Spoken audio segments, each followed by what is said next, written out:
দেখো রাস্তায় কত মানুষ আসছে, রাত 10টা বাজে, তাও দেখো কত মানুষের ভিড়। আমরা কোথায় এসেছি চলো সেটাই দেখাচ্ছি।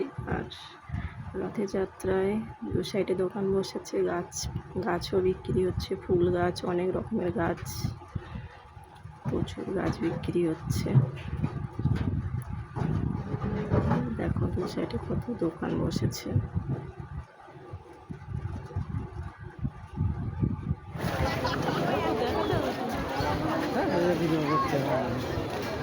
বৃষ্টি পড়ছে কিন্তু দেখো এখানে এসছি আমরা। আর এই বাড়িটার নামেই এই জায়গাটার নাম ঘড়ি বাড়ি। এটা কিন্তু ঘড়ি, এটাই কিন্তু কোনো লাইট না, এটা একটা ঘড়ি। দূর থেকে মনে হচ্ছে লাইট, কিন্তু না, এটা ঘড়ি। আর এই জায়গাটার নাম ঘড়ি বাড়ি। দেখো দেখাচ্ছি, এই যে বসিরহাট ঘড়ি বাড়ি রথযাত্রা,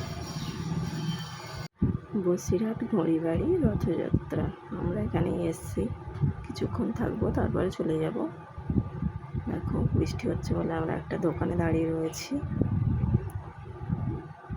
এখানে আমি একটু ফটো তোলার চেষ্টা করছিলাম। এই যে পুরনো কালী মন্দির, কিন্তু প্রচণ্ড ভিড়।